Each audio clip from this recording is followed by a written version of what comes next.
am a woman who loves listening to stories. It is probably one of the things that I have loved best about being a minister, just sitting with other people, listening to their stories. I was blessed to have been a part of a family that loved to tell stories, particularly when they didn't know I was there listening. Often, after our family dinners, we would, my cousins would go outside to play, and you would usually find me sitting in a corner somewhere just out of eye shot, listening to my aunts and uncles tell their family stories. These kinds of stories can be wonderful bonding rituals, kinship building rituals. The telling and retelling of family stories can strengthen our bonds to people, to places, to ideas. They can sustain us in really significant ways and help create who we are. They become part of our heritage. But not all stories sustain us. And as I was thinking through this sermon this morning, I called it Stories That Sustain Us, but it might be better called Stories That Haunt Us. Because there are many stories that we learn growing up, or at least the way we interpret them, that can wound us in long-lasting and significant ways.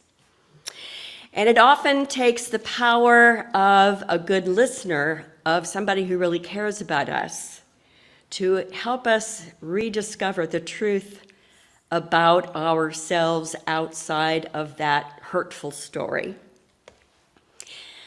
A few years ago, I started a deep dive studying a powerful tool for self-understanding called the Enneagram. Have any of you heard of the Enneagram? Yeah. The Enneagram, for those of you who haven't heard about it, is a personality type indicator that divides human beings into 9 different personality types. Its modern use is kind of a combination of modern psychology and some very ancient wisdom traditions. It's been around in some form for a very long time. The core concept of the Enneagram is that each and every one of us has been born into a state of original blessing, but as we develop and we find that our caregivers can't give us everything that we perceive we need, we begin to form a kind of warped, inaccurate story about ourselves as to why that's the case. In psychological terms, this is the beginning of ego development. In the Judeo-Christian scriptures, it's portrayed as the casting out of the Garden of Eden. This self-knowledge, this story that we believe about ourselves, which is sometimes reinforced by our caregivers and sometimes not. But this so-called knowledge causes our banishment from the garden, and we spend out the rest of our lives trying to correct this distorted idea and find our ways back into paradise. My mentor on the Enneagram, Rick Putman, puts it this way. He says, it's as if we were all cut out right, and then we sew ourselves up wrong. And we are left with a unique, self-inflicted soul wound. Soul wound. No one escapes this process. And while we don't have time to talk about the Enneagram in any depth this morning, let me just give you a snapshot of the 9 distorted stories that we tell ourselves. And as I go through this list, I want you to remember none of these stories are correct. Okay? But here are the 9 stories. The type 1 story is, I am defective. Type 2 story is, I am unlovable. 3, I am worthless. 4, I am insignificant. 5, I am incompetent. 6, I am unimportant. 7, I am inconvenient. 8, I am defenseless. And 9, I am inferior. If any of these statements make you catch a, aha moment in your throat, it might indicate what type you are. Although I recently shared this with somebody who said, is there anybody who's 1 through 9?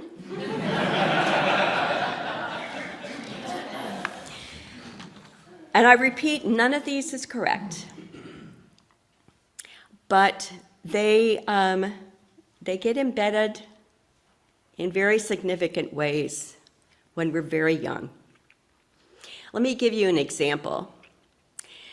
I am a type 7 on the Enneagram, and so the narrative that I continue to struggle with is, I'm inconvenient. Now, where did I get that idea? Well, I can tell you that from the time I was very small, my mother used to tell me stories about my birth, and she was a very busy farm woman and a farm wife and had 2 children already, 2 toddlers. And she tells a story about how when she was pregnant with me, she had to spend a lot of time on bed rest, and then I was born early. And so, she tells me about all the things she couldn't get done. I was inconvenient. Now, I don't think that's what my mother tried to tell me about my birth, but that's the message that I absorbed for myself. And this story haunts me in really unhealthy ways. Just like, for instance, recently I had a group of friends that were going to come over for dinner, and one by one, they had to cancel. They either were exposed to COVID or something happened, they couldn't make it. And there was one person left that texted me and said, what a wonderful opportunity for the 2 of us to catch up. And what did I text back? I said, I wouldn't want to inconvenience you. What a wacko thing to say, right? And luckily, I deleted it because I had the presence of mind to say, there it is again. There's my story. What is your story? Well, what are some of the wacko ways you respond to people? That might give you a clue. Then we also have all those social stories that we learned growing up. The things like girls should always be sweet and they're better looking when they smile, so they should smile all the time. Or boys should hide their feelings. Other stories that we absorb, like, I'll never have enough money. I'll never have a job I enjoy. You can't really have what you want. And on and on and on. The layering on of all of these stories help create our social selves, that part of our personality that we develop in response to the pressures of the most important people in our lives. And we want to be people pleasers, right?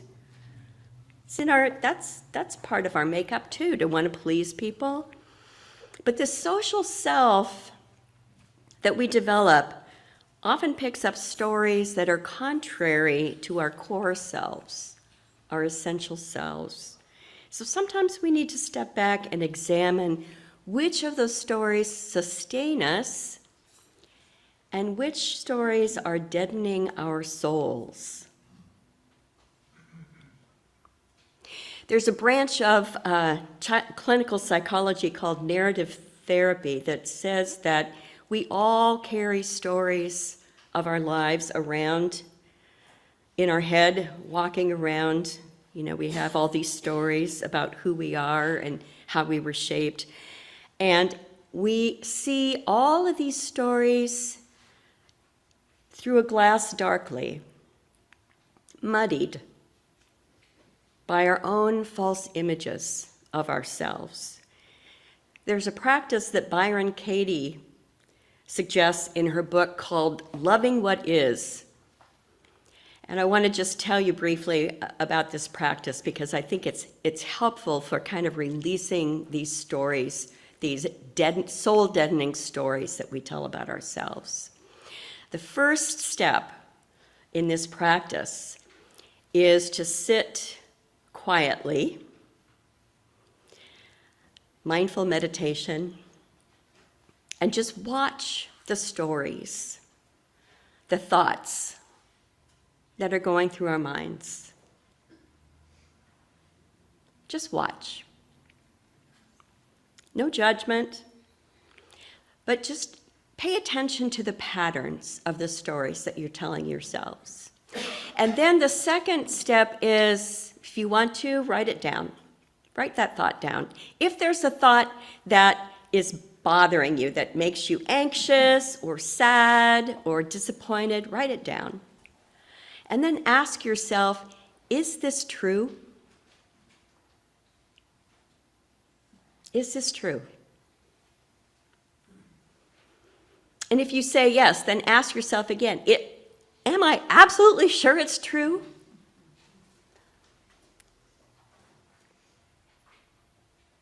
If you think it's true, how does it make you react? What happens when I'm believing that thought about myself? And then the last step she suggests is to write yourself a statement that is the opposite of that statement.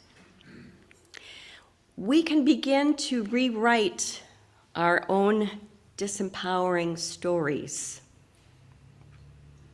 Now, you may think this is cheating, but often our life energy gets bound up in stories of victimhood, in stories of inadequacy.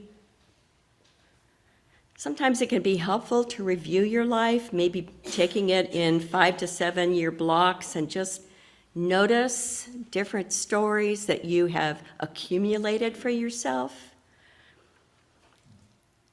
Sometimes we need to grieve, sometimes we need to forgive, and that's okay.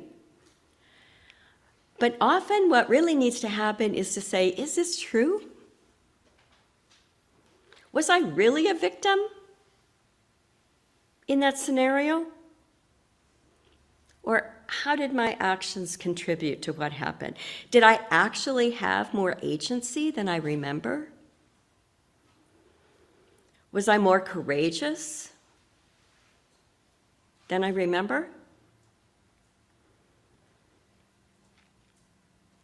I'm not suggesting that you deny your pain or your misfortune, because we don't always live in the light. There's a lot of darkness in our lives too.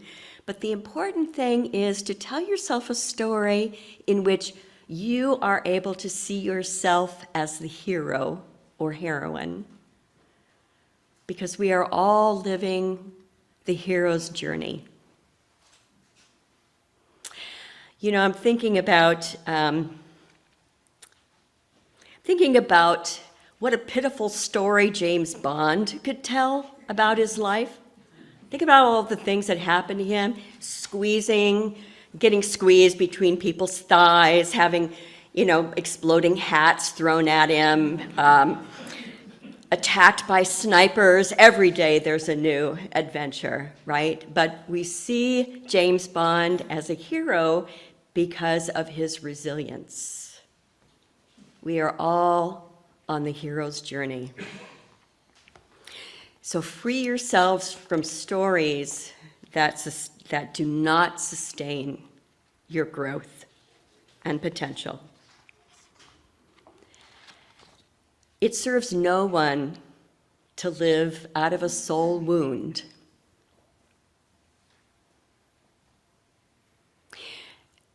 There's a saying that's been popular for a few years now. I am my ancestors' wildest dream. Have you heard that? And while I love this idea, I got to tell you, I have some ancestors for whom right now this story would be their worst nightmare.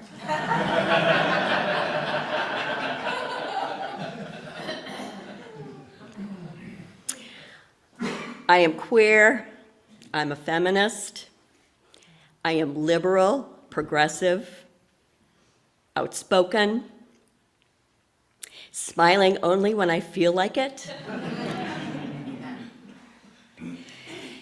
There are some ancestors who would think that I have badly failed them if they were to hear me this morning. And yet I thank them for what they have given me, because we all need stories and expectations that we have to push against as we become our own selves. So this morning, as we prepare to celebrate All Souls Day, Samhain, Day of the Dead, during this time of nature's dying away, let us think about the ancestors, the ghosts, the stories that still haunt us. As we consider these stories that can either deaden our souls or enliven our spirits, let us choose to keep those stories that love us back. Amen, and blessed be. At the darkening time of this year, our thoughts turn to things past, to life retreating, to those who are no longer with us. Our memories bring both joy and sadness, don't they? Perhaps as you heard my words, you were reminded of stories that still lie heavy on your heart. I encourage you not to push those feelings away, but hold them gently. For our memories attest to the enduring importance of all of our relationships, proof that death and distance are powerless to sever the bonds that connect our hearts. So now, we are going to have a little ritual where I'm going to invite you. I think most of you have stones that you've been holding through the service. And if you don't, we'll have some more for you to pick up on your way here. And now I invite you to come forward and place on our altar a stone or stones for those who you are missing today, people in your life who have passed, or to mark the significance of a particular story you're reflecting on this morning. So if you would line up in this aisle and then return in this aisle, let us begin.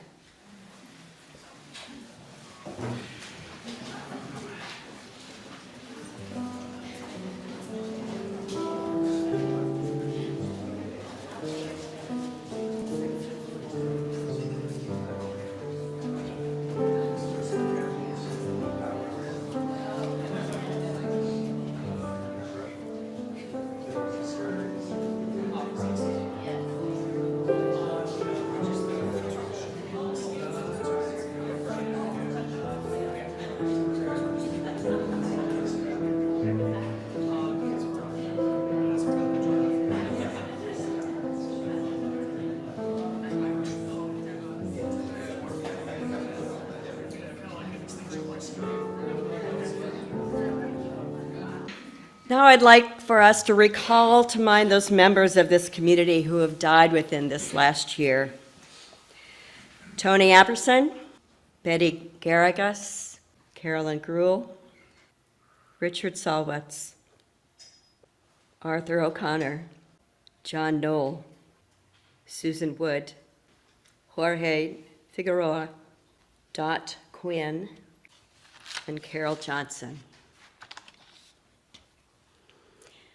May the Spirit of life and love, who has called us into being, sustains us all through our days and calls us back when life has used us up. Remind us this day of just how precious our time is. And may we remember that we are not alone, but that those we have loved and lost are still with us in spirit.